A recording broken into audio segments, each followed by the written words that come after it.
Hello and welcome to Healing with Julie Bishop. In tonight's video, I'm going to be talking to you about the liver gallbladder flushes. Many of you know that I ran a large Facebook group for a very long time, and many of you are following me on Instagram, TikTok, YouTube, and my regular Facebook, Julie Bishop. And the common question every single day is, Julie, how do I do the liver gallbladder flush? And I actually already did this once before live on my Facebook page. And of course, Facebook loses it in the mix. And everyone kept saying, tag me, tag me, tag me. And I'm very busy. I don't have time to tag people. So I figured I'd come on here and go ahead and lay it all out. It's going to be long, so I highly recommend that you grab a pen and paper, and this time take your notes, and it'll be all right here for you, and you won't have to continuously say, hey Julie, tag me. So before I dig in and get started, please make sure that you like this video. You are subscribed to Julie Bishop, Healing with Julie Bishop. Comment below. It makes the algorithm better, and it makes more information be readily available about this video. And make sure you hit that notification bell. So with that said, there is a lot, and it can get very, very overwhelming when you're doing this liver gallbladder flush. So yes, I am not a perfect individual. I am human. I do have quite a few notes. I'm going to try my best not to obviously read the whole entire time, because it's not very professional to look down at the camera the whole entire time. But this topic is big, it's overwhelming, and it can be a lot. So forgive me if I have to revert back to some notes. So I started this journey probably about 16, 17 months ago. And I have to tell you that every time I think that I have figured everything out, and if you don't know my full journey, I just posted it about a week ago. You can actually go on YouTube and listen to my journey. So about the time I think that I have figured everything out, there's something else to mess with. And it could be anything from, okay, now I have to mitigate my house for EMFs. I have to remove my smart meter. I have to get specific paint for the bedroom. It's just like a never-ending cycle. Okay, now there's H. pylori to deal with, there's SIBO to deal with. And if someone would have asked me a couple years ago, Julie, would you be doing liver gallbladder flushes? I would say absolutely not, because I have been treating my kidneys, my liver, my gallbladder, my digestive system for a very long time. And I didn't even believe that I had liver stones or gallstones. Just like I didn't believe I had parasites until I started doing these flushes. And I have to tell you that in the 16, 17 months, I think I'm coming up on number 17 here in a couple weeks, they have been absolutely life-changing. So let's first talk about why this is so important.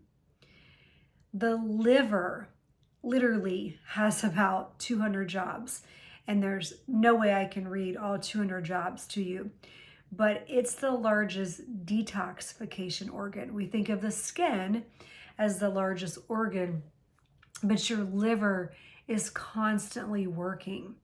And if you're that person who wakes up around 2:30, 3 o'clock in the morning, maybe even 3:15, 3:30, that's when your liver is actually detoxing and it's working the hardest.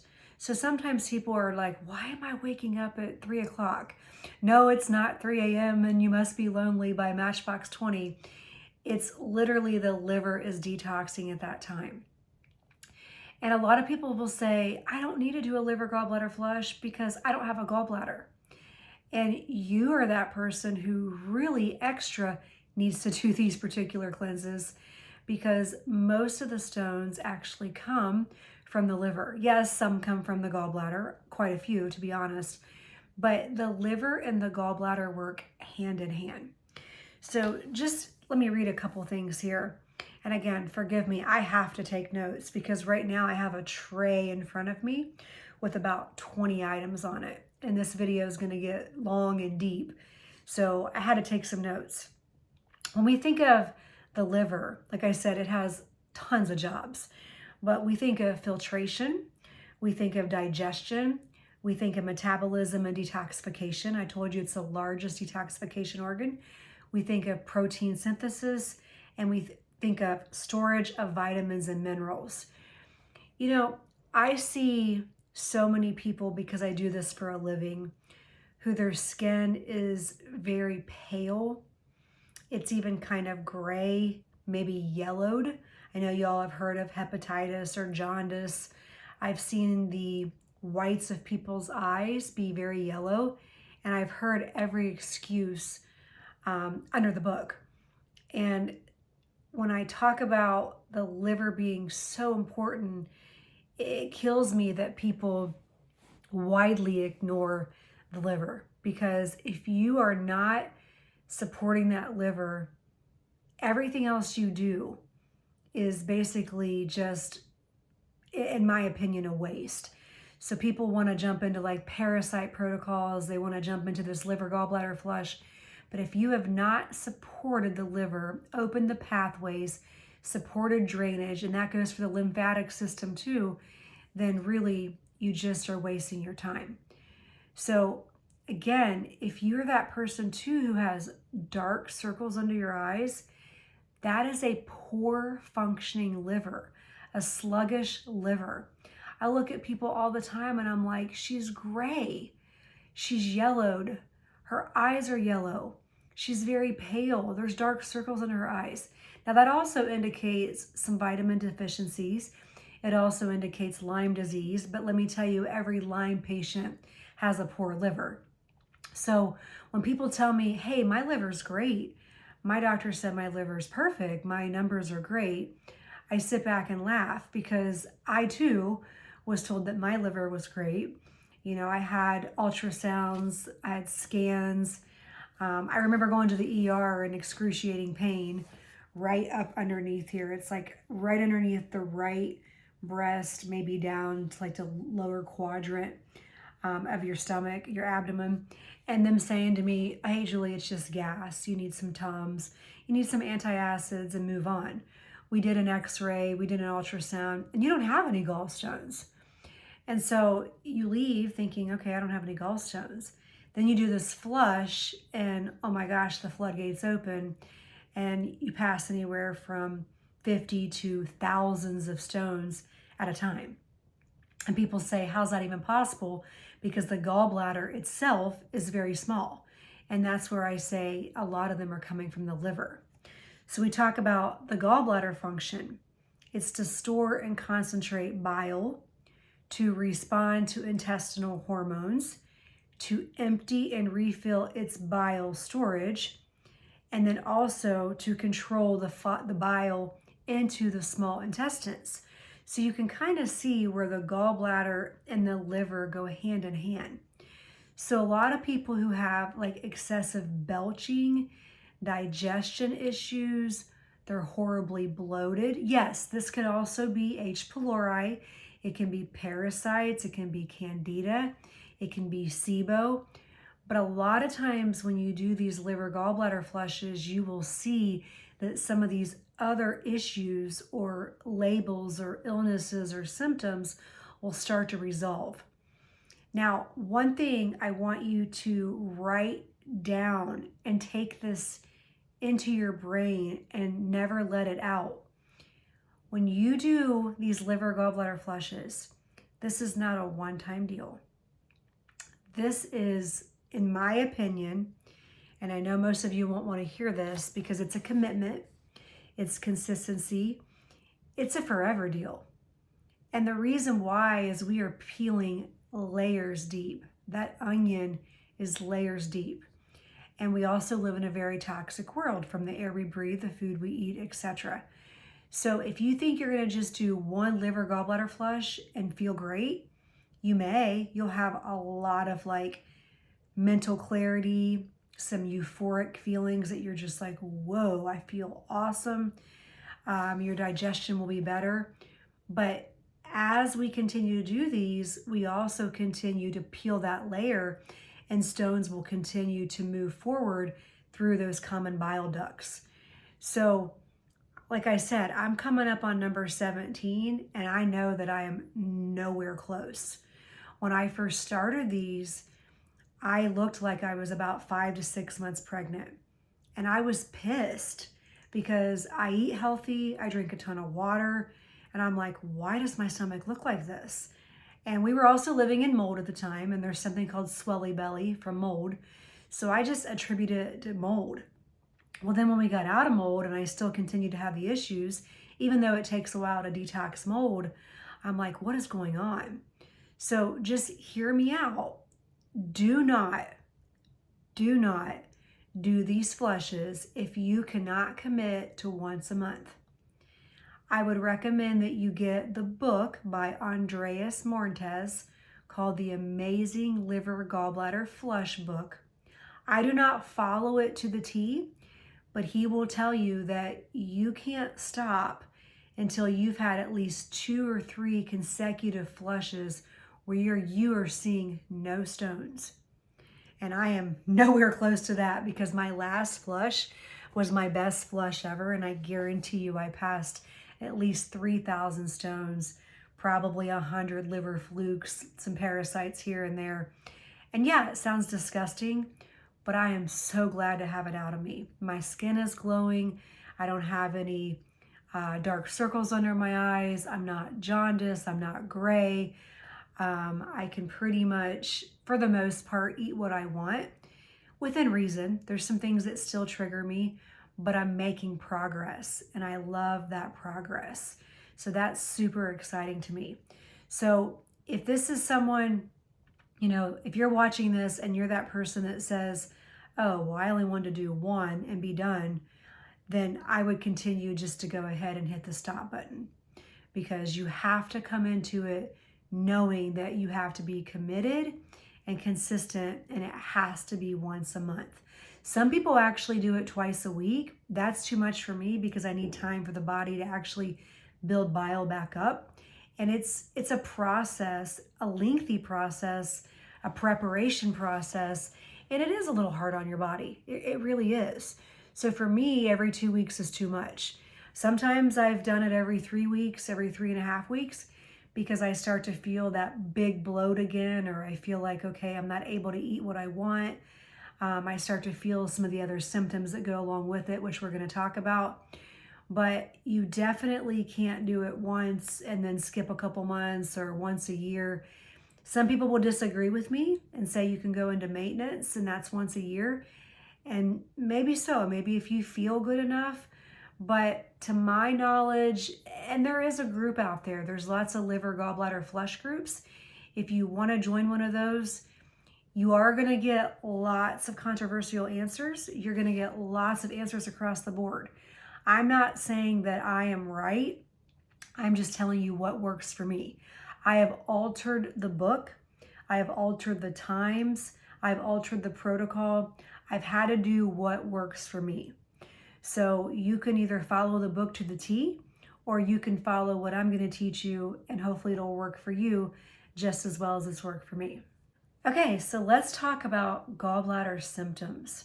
Because again, I have people say to me, I don't have a gallbladder, and I just don't think that this fits my criteria. Yes, I have to read these because there's so many. If you suffer from any of the following, now with this said, when I start reading these, you're going to go, oh, well, that can be XYZ. Yes, you're right, it can be something else, but I'm just going to let you know that these are still liver gallbladder symptoms. Okay? Low appetite, food cravings, diarrhea, nausea, frequent vomiting, pain in the upper abdomen. I talked about that earlier. It's kind of like right underneath the right breast, maybe down into that lower right quadrant of the abdomen. Shakes and chills. And people always say, well, I'm just cold-blooded. No, I've been in bed before and had like this shiver or this shake come down me. And I always know it's time for me to flush. and it goes away after I flush. Constipation. Constipation is also a classic parasitic issue, but it also is telling me that you have a sluggish gallbladder and a sluggish liver. Clay colored stool, hernia, so flatulence or gas, hemorrhoids, dull pain on the right side, which we already talked about right in this area, difficulty breathing. I have so many clients that I'm working with who have been told, hey, you have COPD, hey, you need a CPAP machine, hey, you have asthma, bronchitis, XYZ. And after a series, not just one or two, after a series of liver gallbladder flushes, their breathing is better. They can take in deeper breaths. They can walk further without feeling like they're going to pass out. Because you have to remember, all these stones that are sitting in the gallbladder, in the liver, sometimes they're pushing up on that diaphragm, they're pushing up on that hernia, they're opening up that ileocecal valve, and people are wondering why they can't breathe. There's many root causes to why people can't breathe, but I can tell you that my breathing has really improved, one, after getting my breast implants out, but two, after doing these flushes. Liver cirrhosis, hepatitis, high cholesterol, pancreatitis, heart disease, brain disorders, ulcers, a bilious or angry personality. So every time you're pissed off or angry, your liver is suffering. So I always tease my daughter and I say, hey, calm down, let it go. And even myself at times, because I'm like, the liver's just suffering. The liver's suffering even more.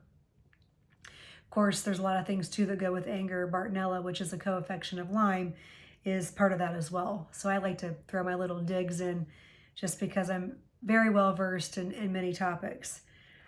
Depression, impotence, other sexual problems, prostate diseases, urinary problems, hormonal imbalances, menstrual and menopausal disorders, problems with vision, puffy eyes, nightmares, stiffness of joints and muscles, hot and cold flashes, which also can be babesia, which is a co-infection of Lyme, multiple chemical sensitivities, dizziness and fainting spells. Now you see why I have to look at some notes.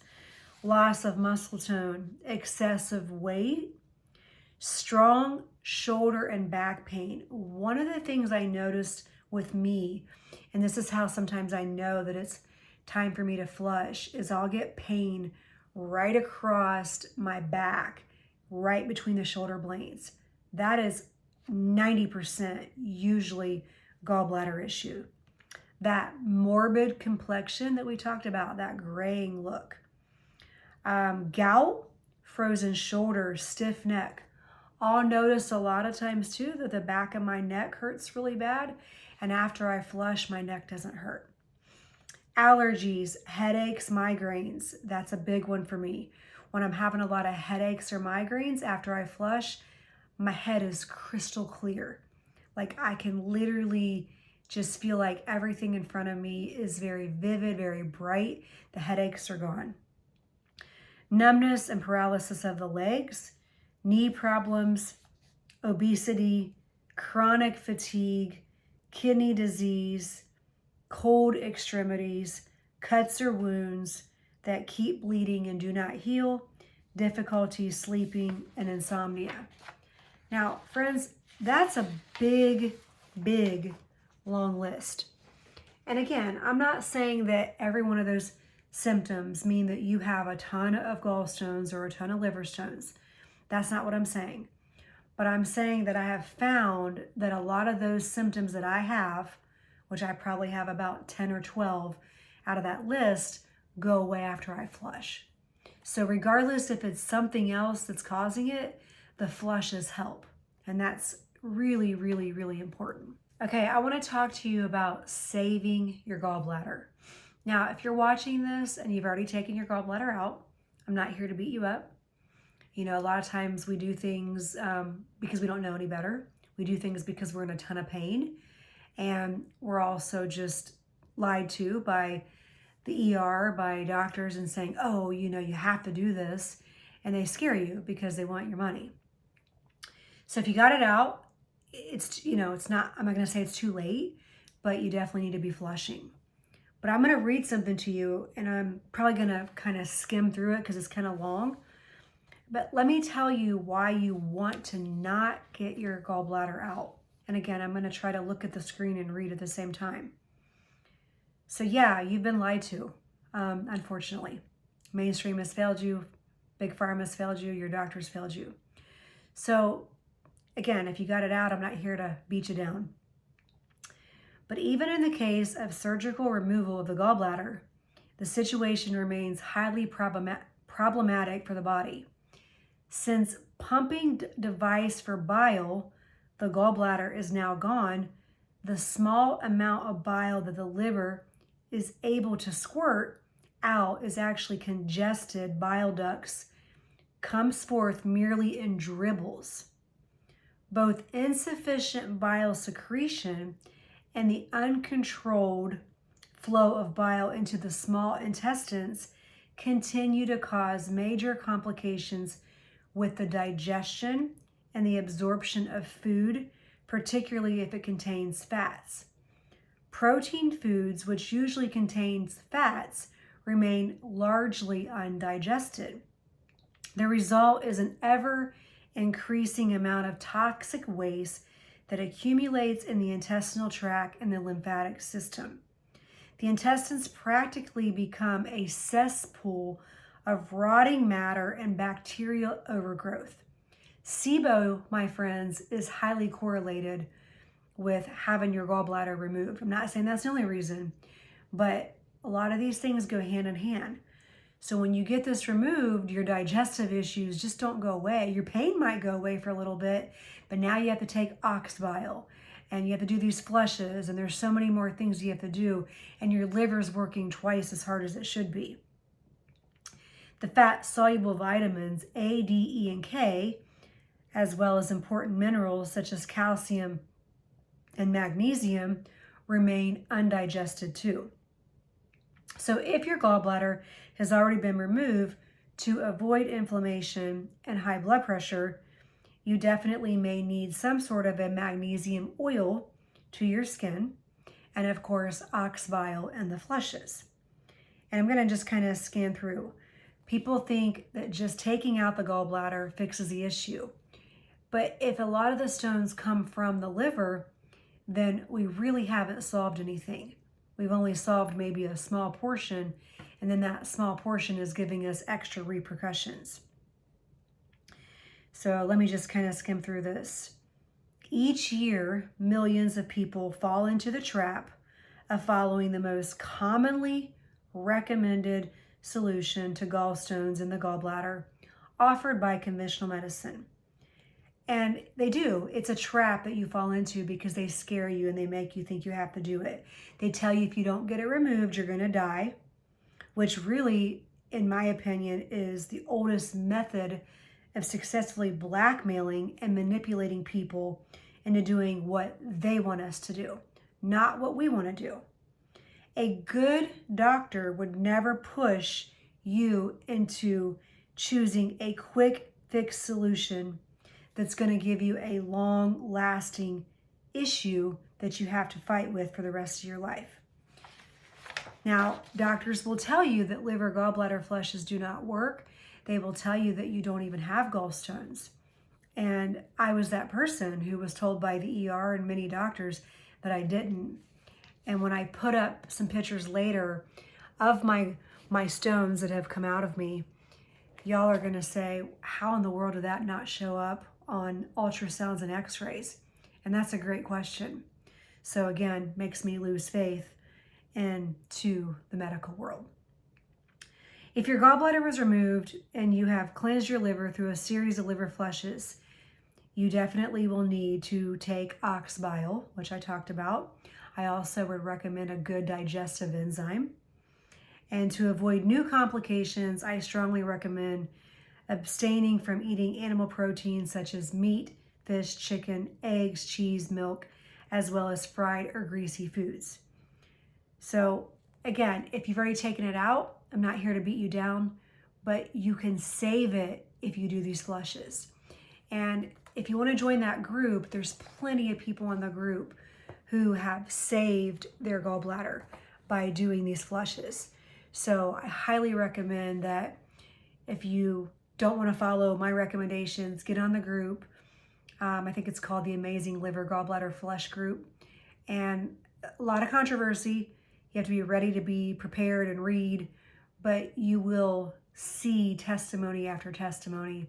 So don't get your gallbladder out. God gave us this organ for a reason. And I can't stress enough how important it is to try to save everything we can. Okay, grab your pen and paper. I will try to put as many links on the screen as I can. I'll probably just put up one link tree, which has the items that you can purchase. Let's talk about preparing and prepping for this flush. You cannot just say, okay, I'm going to do a liver gallbladder flush tonight. You will be sick. You will herx. You will hate me. You will hate life. You have to prep your body. It's kind of like, hey, I wouldn't run that marathon if I haven't stretched and prepped and prepared and eaten right and done the things that I'm supposed to do. So with that said, I've been prepping and preparing my body for 5 years, maybe longer.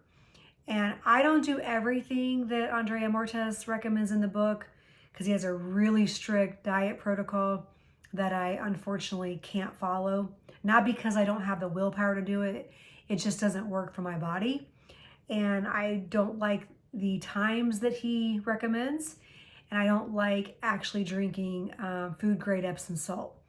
The sulfur in it makes me incredibly sick, and I'm nauseous and I vomit all night long.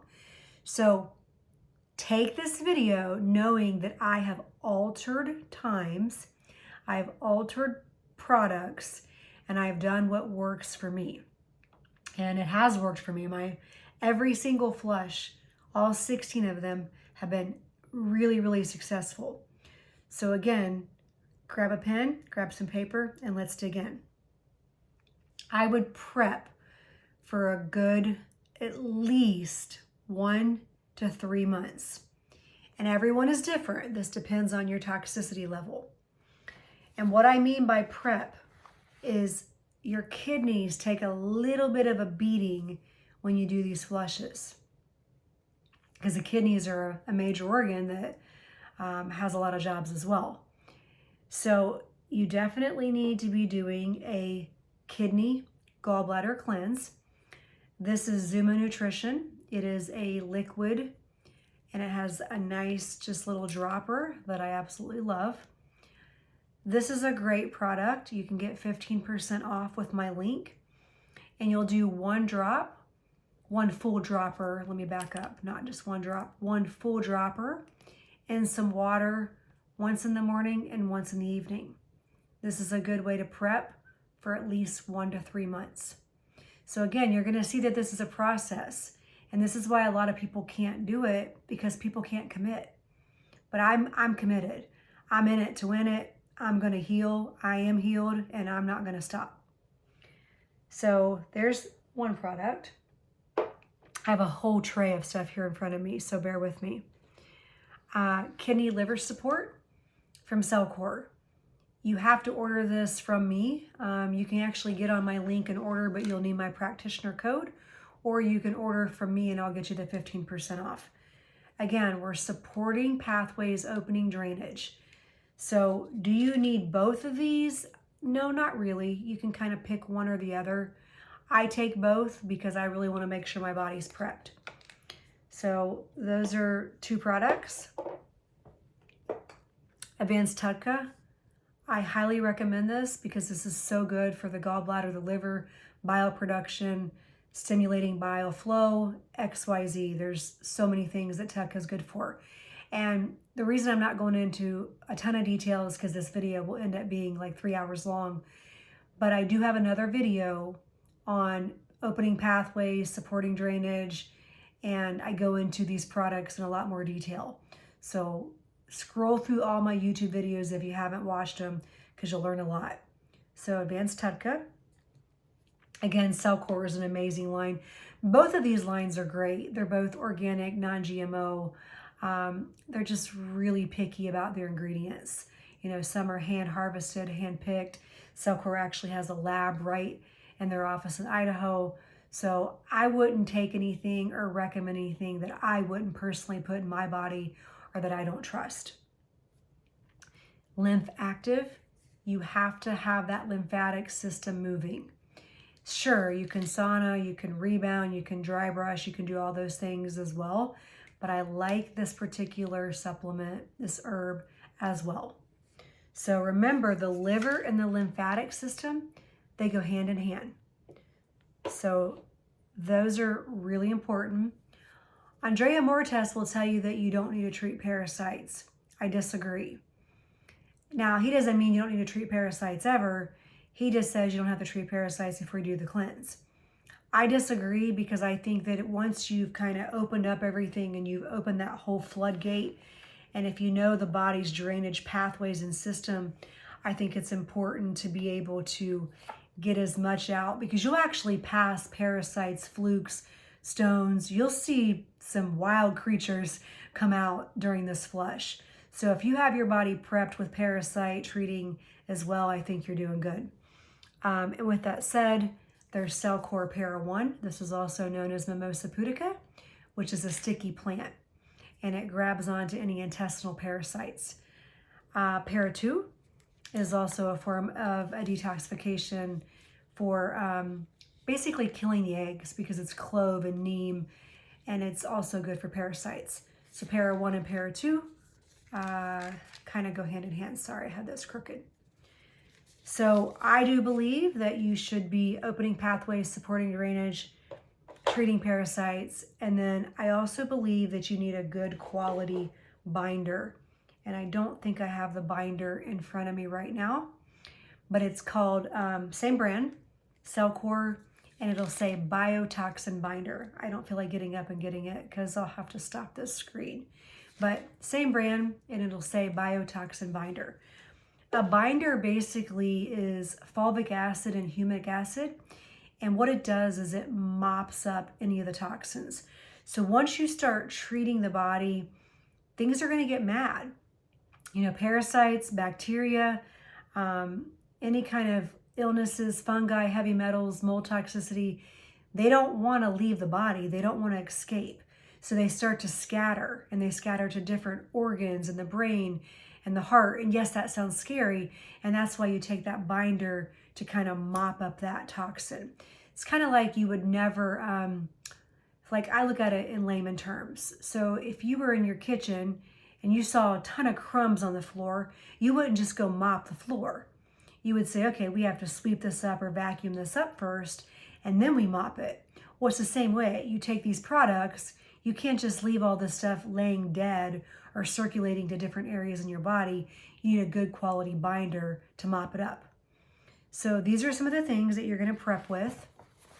You're also going to make sure that you are doing things that will help soften the stones.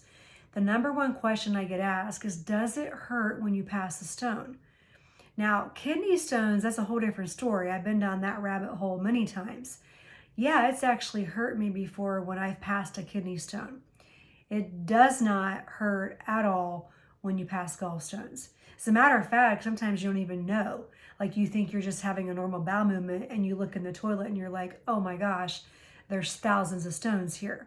So the answer is no, it doesn't hurt. But I also use what is called Shankapedra. Shankapedra is a stone breaker for kidney stones and for gallstones, and it helps to break them. It doesn't dissolve them. It doesn't get rid of them. So you can't just do this in place of a flush, but it helps to break them down and make them a little bit smaller. I also would recommend tart cherry juice. Now I get organic, and I am not a fan of the sugar in here, so I can only do a little bit at a time. I do maybe, this is my glass that I typically use. It's a glass straw, glass cup, bamboo lid. I do maybe half of this of tart cherry juice, and I try to do it once a day, once every other day. And again, remember, I'm altering everything that's in that book. So I'm altering what works for me. But the malic acid in tart cherry juice will help those stones to actually soften. And so it's going to make your flush a lot more pleasant and a lot more easy for the stones to come out. Digestion GB is crucial. I would take this every single day. If you're a person who bloats, if you're a person who has digestive issues, you have heartburn, indigestion, you have any kind of those issues, there's an underlying root cause, I would take 2 of these after every single meal. I've been taking them for months. So this is something I would do on a regular basis, but this is also very important in the preparation of this particular flush. Digestion GB by Pure Encapsulations. Now, there's lots of digestive enzymes out there. This is the one that works best for me. Okay, so let's move on and let's talk about what we actually do once we start this flush. So that's everything you're going to do to prep for it. I also would recommend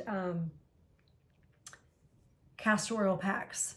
I use organic castor oil that's 100% pure, hexene-free, extra virgin, expeller press from Queen of Thrones.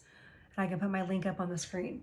My castor oil pack is looking a little rough now, but it looks like this. It just wraps around like the liver, gallbladder area, and I sleep with it every night. And it helps. It literally helps digestion, bile production, hormones, sleep, and that's something great to prep with as well. And I even use it on the night of the flush. So you're probably sitting here saying, do I have to buy all this stuff? No, you don't have to, but if you're gonna go through putting your body through the flush, I'm pretty sure that you want your flush to be the best flush that you can possibly get. So no, you don't have to, but I've been doing this for a while and this is what's worked for me. And a lot of people would agree and some people would disagree, and that's okay. So opinions vary, right? Okay, let's dig into this flush, what you're gonna need for the flush. You're going to need organic extra virgin olive oil. I like to get cold pressed. Doesn't matter the brand. This stuff's like $19, but I like to get a decent brand, a decent quality. I like it to be organic because again, I have to drink this and it's gonna be sitting in my body for a while, so I don't chintz out on certain things. This just comes from Fresh Market, and this is the bottle I use. This one's called Zoe. I've used Primal Kitchen. I've used a few of them. Just make sure it's non-GMO, it's organic, it's cold pressed, and you'll be in good shape. So you're gonna need organic extra virgin olive oil. You're gonna need 4 lemons, usually 4 or 5, depending on the size. I always hate when I do my click list and they bring me this really tiny lemon. I'm like, okay, now I need 5. I purchased this really cool lemon strainer. You don't have to get this, but it's really cool because you cut the lemon in half, you turn this, and of course it squeezes your lemon juice in the bottom of here. I've just found that it's easier. You don't have to get it, but otherwise you're cutting your lemons and squeezing and squeezing and squeezing, and you're hoping to get that 3/4 cup. So obviously you will need a measuring cup. And actually I usually use 2 measuring cups, but you'll need the measuring cup. You will need a glass to drink out of. I always prefer this one with a lid and a straw. You don't have to have this, but I like to have some organic honey on hand, because if you start to feel that you're getting weak or your blood sugar's low, then you can always just take a spoon, put some honey under your tongue, and you're allowed to do that during the actual process because you're not supposed to eat. So people do say, I can't make it, I'm hungry, and that honey will help to bring that blood sugar up and balance things out. I find that after I drink the oil, which we're going to get to, that I'm just not even hungry anymore. At that point, I'm just like, let the stones roll. Let's do this. The book recommends Epsom salt, food grade Epsom salt. I tried it. Like I said, I was nauseous. I threw up. It's just too much sulfur for me. Can't do it. So you can substitute. You can substitute for what is called magnesium citrate. And this right here is actually magnesium calm. And yes, I get a big, huge container because it lasts a while. Now, this is actually magnesium carbonate. And people are like, you can't use that. Yes, you can, because magnesium carbonate turns into magnesium citrate after 15 minutes. So the only pain with using this is that once I put this heaping tablespoon in, and I'm going to go into the directions here in just a moment, but once I put this heaping tablespoon in, which I keep my tablespoon in here, and you can see, once I fill this all the way up, and when I say listen, this is how I cook too. I don't measure. Like, this is a heaping tablespoon. I have it overflowing because that's how I get the best results. Once I use this, I have to let it sit for 15 minutes. And that part is a little bit of a pain because that's when it actually turns to the mag citrate. Now you can just buy magnesium citrate powder instead, but I actually really like the taste of the magnesium calm that I have right here. It's a raspberry lemon flavor, and it just happens to sit very well with me. So you are going to need lemons, 4 lemons. I usually get organic. Not that it really matters anymore these days, but I try.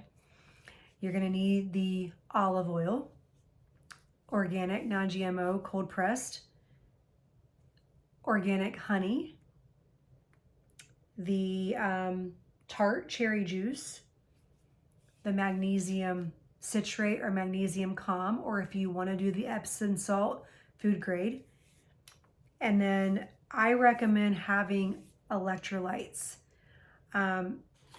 Typically, my choice of electrolyte is a company called LMNT, but LMNT has a ton of sodium in it, and for this flush, it's not ideal. It's pretty hard on the kidneys.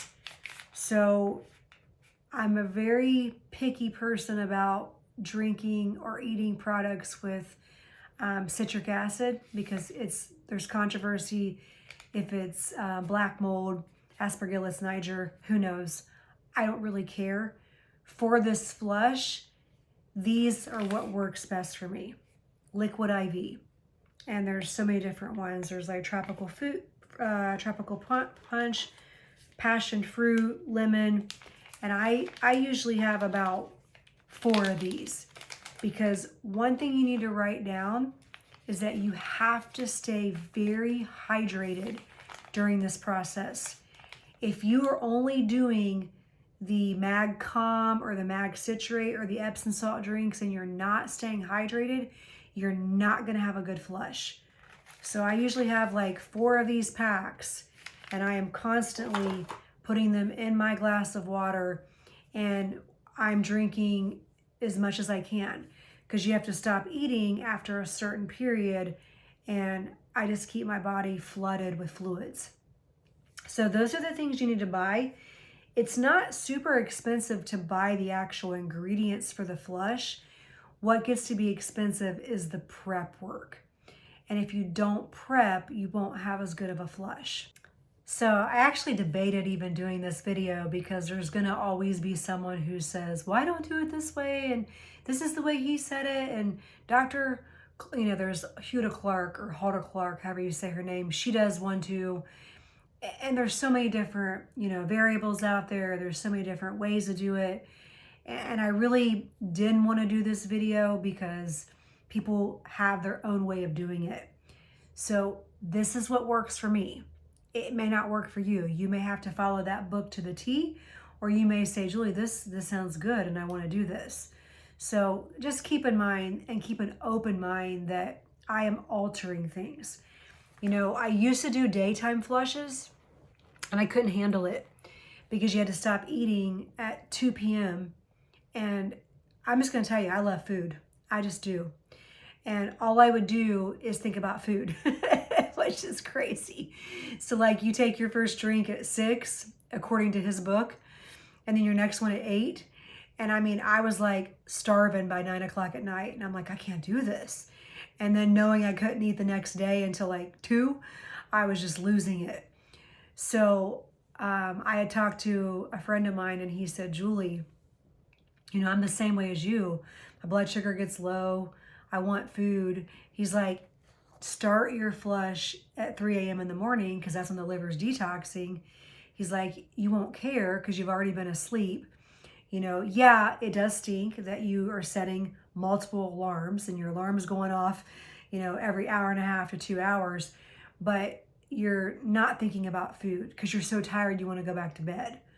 And all you're doing is, you know, getting that drink down and then going back to sleep. And it really does work so much better for me. I can calm my brain a little bit better and I don't constantly think about food. I think about sleep. So again, I alter the times.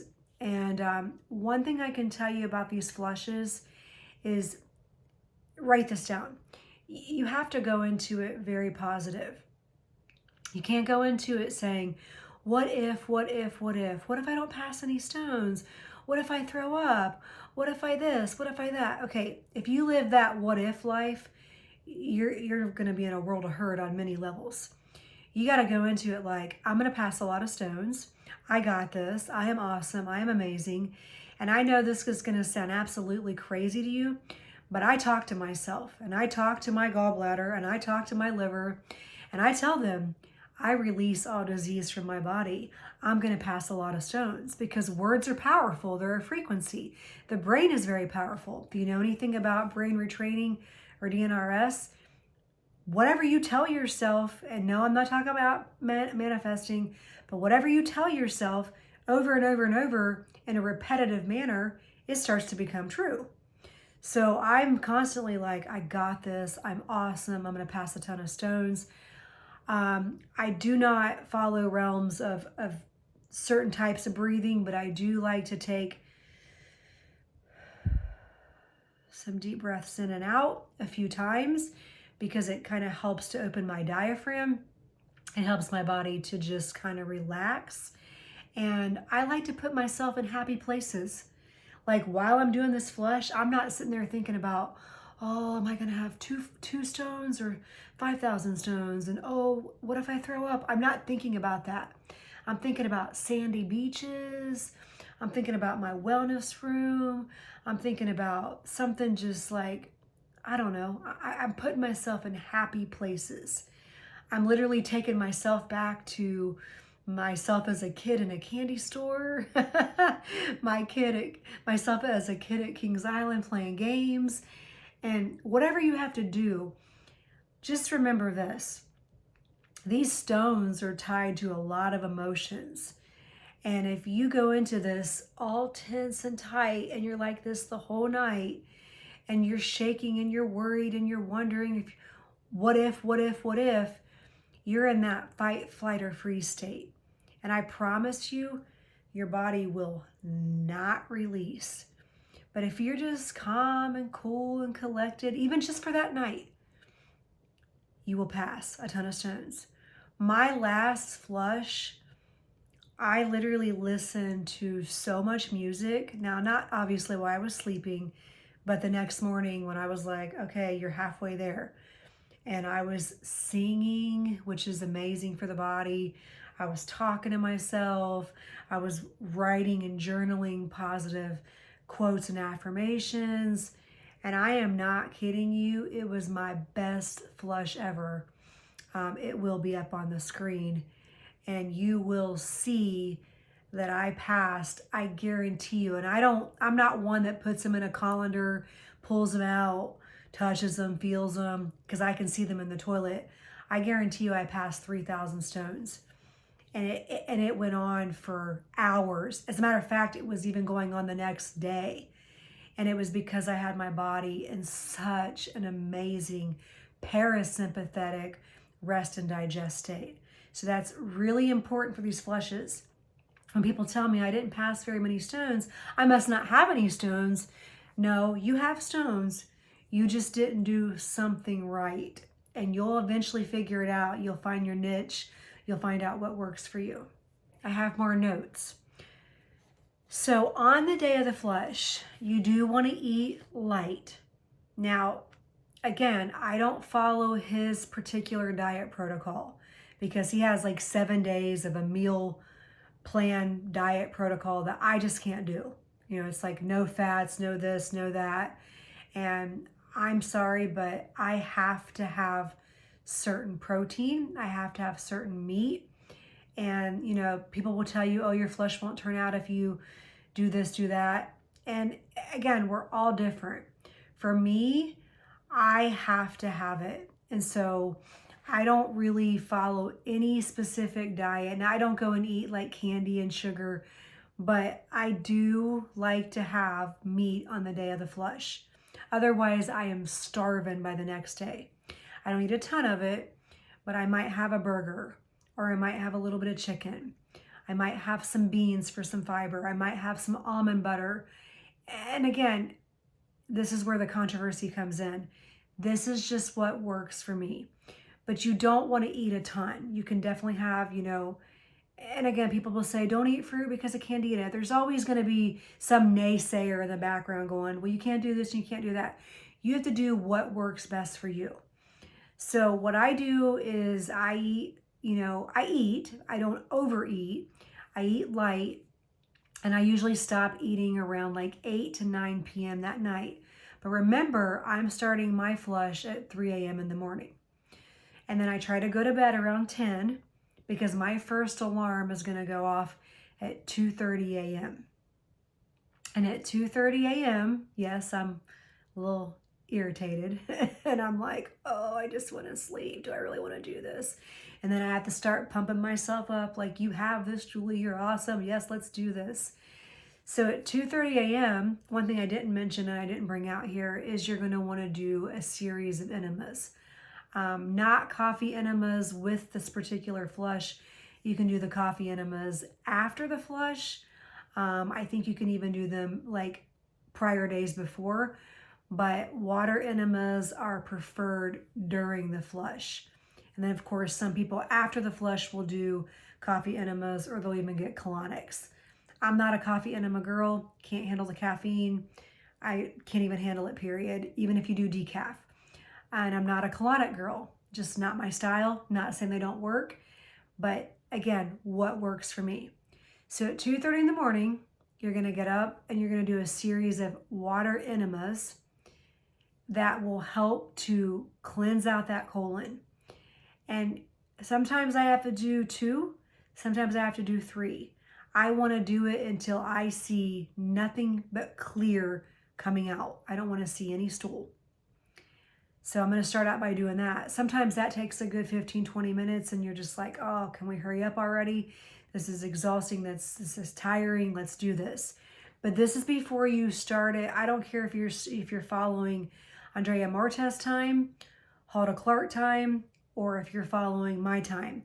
You have to cleanse that colon out before starting that first Epsom salt, mag citrate, or magnesium calm drink. You have to, or you're going to get sick. So I do those series of enemas, and then I get my measuring cup out. I get my magnesium calm out, and I remember I showed you earlier, it's a heaping tablespoon. I don't measure, I'm just a pour and dump girl.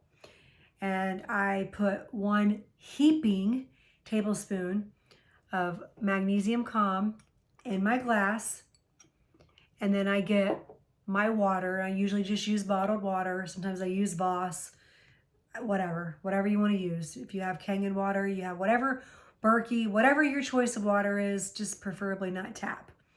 And I'm going to put it to 3/4 cup, and then I'm going to pour it into my glass. And remember, if you're using Mag Calm, like what I use, it takes 15 minutes for the mag carbonate to turn into mag citrate. I'm going to stir it really, really well. Usually I take the lid off. And I'm going to stir it really, really well. You're going to see it bubble and fizz. And then I'm going to let it sit for 15 minutes. This is why I get up at 2:30 in the morning. Because by 3 o'clock, after I've done all those enemas, which usually take 15 minutes, sometimes 20 minutes, and then I've let this sit for 15 minutes, I'm usually ready to drink the first drink at 3 o'clock. And it doesn't taste bad because I can't handle regular Epsom salt. It's magnesium calm, raspberry lemon. I just down it. I down it, I put it back down, I go to bed. It's that simple. Sometimes I can fall right back asleep, and then sometimes my mind starts racing, and then I have to start praying and putting myself in la la land, beach land, sand land, wherever.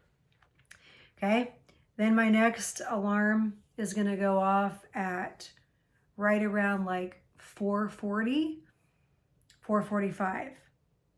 So the times really are 3, 5, 7, 12, and 2.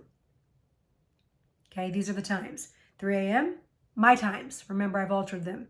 3 a.m., 5 a.m., 7 a.m., 12 p.m., and 2 p.m. But you have to set your alarm a little early so that you can get up and prepare for your drink to sit for 15 minutes.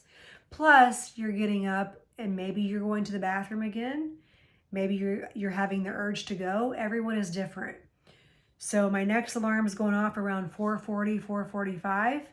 Usually I do have to pee at that time. Sometimes I'm already using the bathroom as number 2.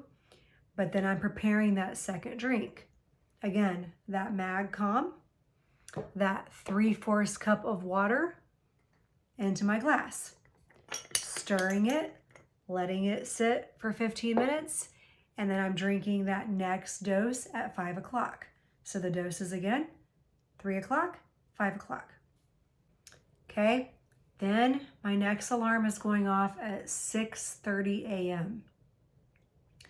6:30 this time, because at this point I am preparing to drink the amazing olive and lemon juice. Yes, you can substitute grapefruits if you don't like lemon. I like lemons, so I do the lemons. I get up at 6:30. Usually by that time I am using the bathroom, number 2. Not usually stones, just the magnesium calm obviously is getting things moving. It's kind of relaxing that bile duct. But I get up and I start doing enemas again. So if you're someone that can't do enemas, you're probably not going to make it through this flush because they are crucial to get things out. So if you can't do enemas, then this isn't going to be for you. So I get up at 6:30 and I start doing enemas again, back to back. Because again, before I drink this olive juice and this lemon, I want things to be cleared out and cleaned out. And I know you're going, well, wait a minute, you cleared this out and cleaned it out, the first time. No, your colon, friends, is about 30 feet long. So you really have never truly cleaned it out. And then you have no idea what's kind of moving forward when you're doing that magnesium calm. So I try to clean it out again. Sometimes I get stuff, sometimes I don't. Sometimes I'm like, okay, well, it's as good as I can get. At that point, I go ahead and I went ahead and got the binder this time for my video. I take that Cellcore biotoxin binder. Usually I take 2. And the reason why is because as soon as I drink this olive oil and lemon, things start to go haywire. Things start to get mad. And you can kind of feel the gurgling in your stomach. Sometimes you can feel the stones actually kind of rolling. Pretty cool. It's like they're rolling stones. So I take that binder. That's after I've done all my enemas. I go ahead and prepare my drink. So 3/4 cup of olive oil, 3/4 cup, and then 3/4 cup of lemon.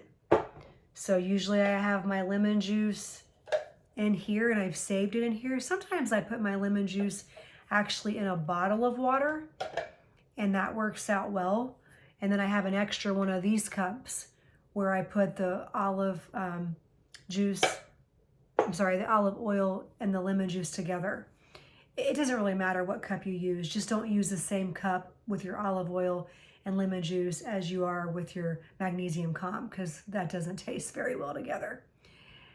And then I go ahead and put on my castor oil pack.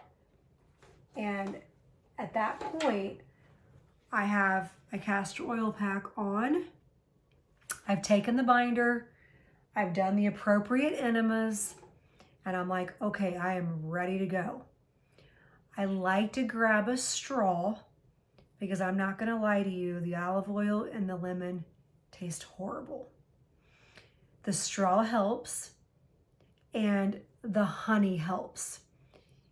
The lemon is just so bitter that every once in a while I am like taking this drink and this is me and I'm like, "Ooh," and I'm gagging and then I'm trying to, you know, pump myself up like, you got this, and I'm not going to throw up.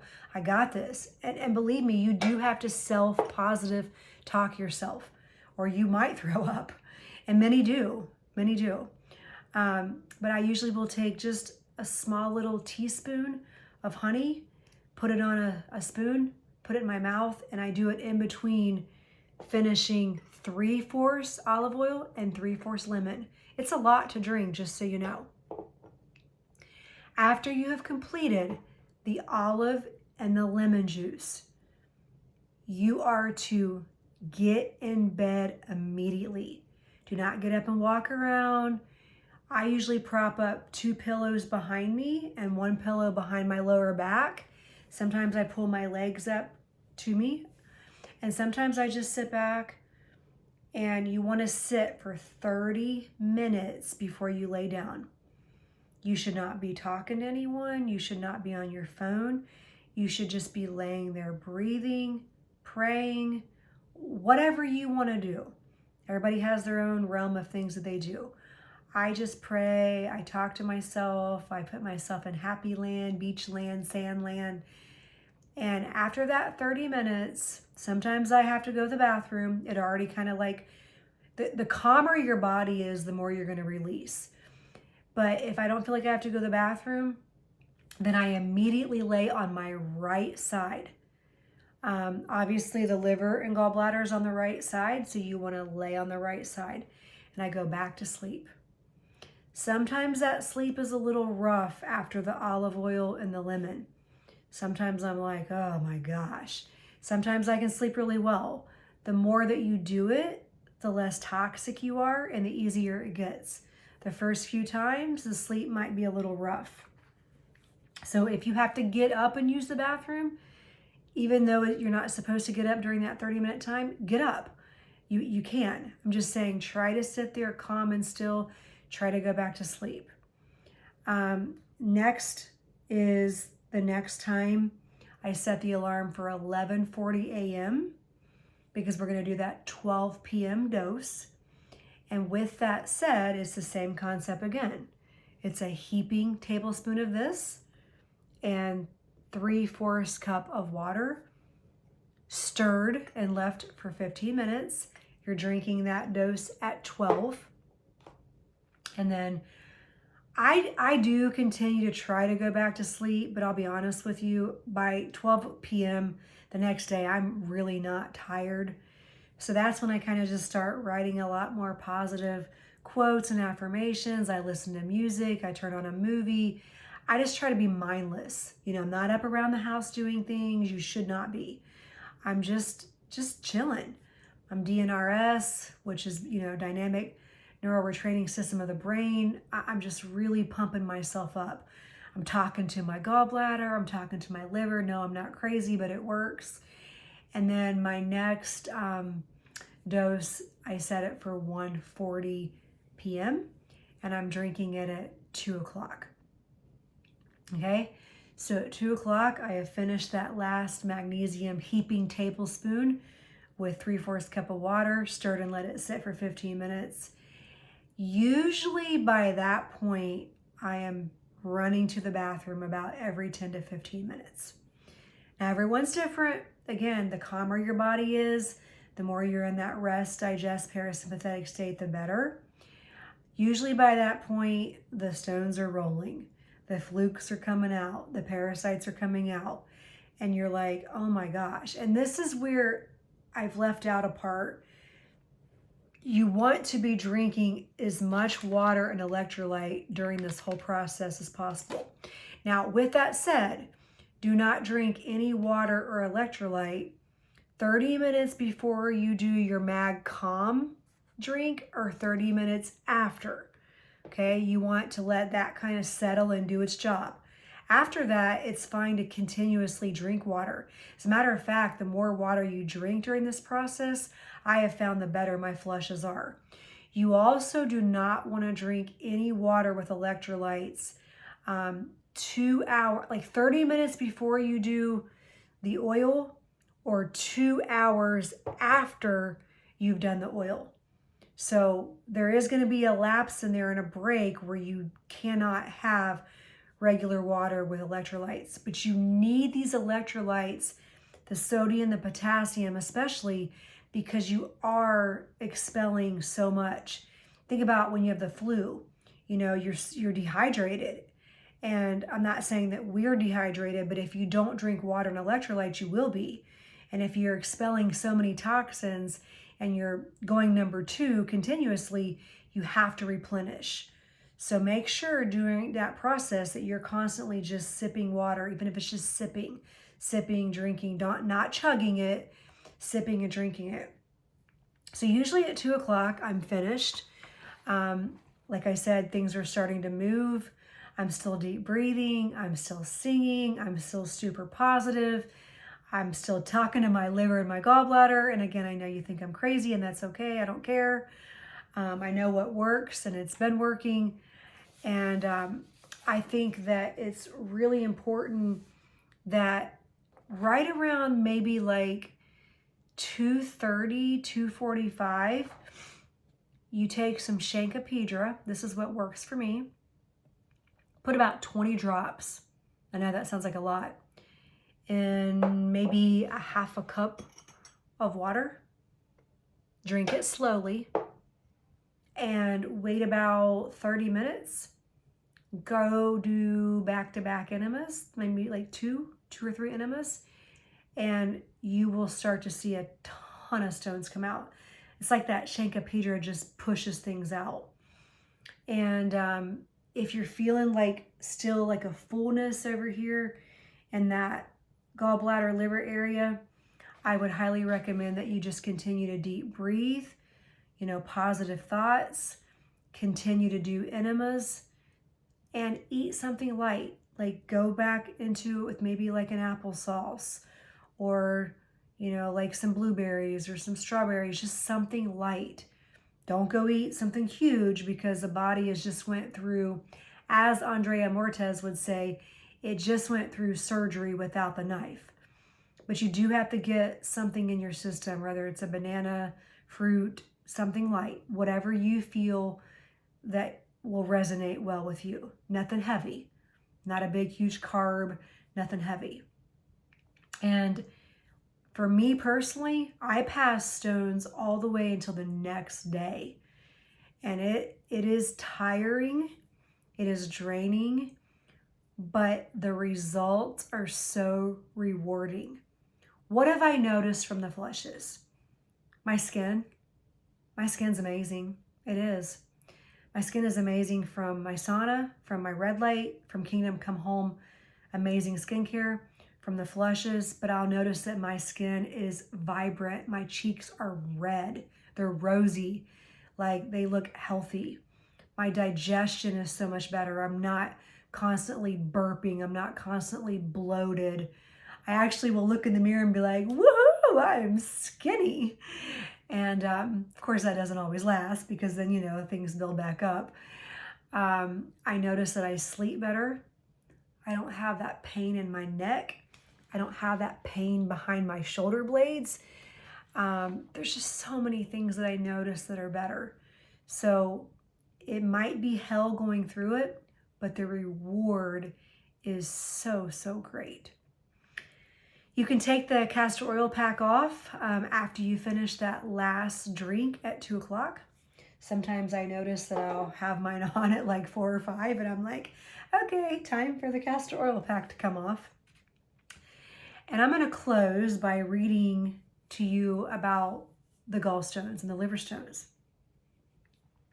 I found this from Andrea Mortez's book. Gallstones can come in many sizes, shapes, and colors. The light colored stones are the newest. Dark green stones are the oldest. Some are pea-sized or smaller, and other ones are 1 inch in diameter or larger. I can tell you right now that I've passed some 3 and 4 inch ones, some huge ones. And I've passed all colors, just so you know. Most of them are green, beige, yellow, white, brown, red, or black. The colors are due to the varied percentages of the bile pigments found in every stone, such as bilirubin, yellow, red, brown. I can tell I've been doing this video for too long. And the other ones can also be green, blue, or black. And this is also based on the bilirubin. I'm not sure that I know what that is, but bilirubin and bilirubin. If you know what that is, you know more than me. I just know that I see all colors. In the very beginning, I was seeing a lot of the light tan ones. And I was like, oh, okay, those are the newest ones. Then I started seeing a lot of green ones, and I'm like, wow, those are the oldest. This last flush I did, I was actually seeing some black. And I was like, wow. So that's kind of how I knew that we were going layers deep. You won't always see all the stones because some of them sink, some of them float. I have also been told that the light tan color ones are calcified. They're a little bit heavier, so they do float. I'm sorry, so they do sink. And then you will see some that float. So again, all these pictures I'm putting up on the screen, you're going to see a whole slew and a whole variety of different stones and colors. So I hope this video has found you well. I hope it hasn't totally grossed you out. But here's the reality, friends. If you want to be healthy and you want to heal, we're going to have critters, creatures, gallstones, liver stones, candida, heavy metals, parasites. We're going to have things that come out of us that we don't want to face. We have. But I'm 48. I don't feel 48. I don't look 48. And I'm in it to win it. I was only given 3 months to live in 2018. And the Lord was like, I'm going to heal you, but I'm going to make you strong. And I'm in it to win it. And I'm going to keep digging and researching and doing what I need to do. But I can promise you right now that if you're sitting here saying, oh, well, I don't have a gallbladder, I'm fine, I don't have any liver or gallstones, that's just not me, you are sadly mistaken. Because I promise you, from being on that liver gallbladder group, all these people come back and they're like, yeah, my doctor did a HIDA scan, an ultrasound, an x-ray, a CT scan, no gallstones. They do the flush and there's tons of gallstones. Same thing with parasites. You do this parasite stool test and they're like, no, you don't have any parasites. And then you start doing parasite cleanses and you're passing, 15-inch tapeworms and, 15 feet tapeworm and, ropeworm, and the list is endless. So just know that if you want to heal, you have to be committed, consistent, and you have to go in not fearful. You have to go in positive. You have to go in ready to kick some ass. So I hope this video has found you well. And I know it was very long, and many of you have begged me for this, and it has taken a very long time. So write down, take notes, and there'll be a lot of links. I do appreciate if you use my links. I feel like if I come on here and I put all this information out here, I show you all the information, you don't have to by any means, but I greatly and gladly appreciate if I get a little bit of kickback and you use my link to purchase some of the products. And the purchase The products that I actually affiliate for would be the Zuma Nutrition, the Cell Core, the Nutrimetics, which is this Shankapedra, and I think that's it. Oh, and the castor oil packs from Queen of Thrones. So yeah, if there's any way that you can, give back and kick back to me, I definitely appreciate it. That's not why I do the videos. I do the videos for education. I do the videos because I want you to heal, but I also have to make a living as well. So thank you for watching. God bless you. And if you have any questions, comment below, or you can follow me on Julie B4 is the number 4 for health on Facebook, or you can find me on regular Facebook and maybe send me a Facebook Messenger if you absolutely do not understand something that I talked about in this video. Thank you.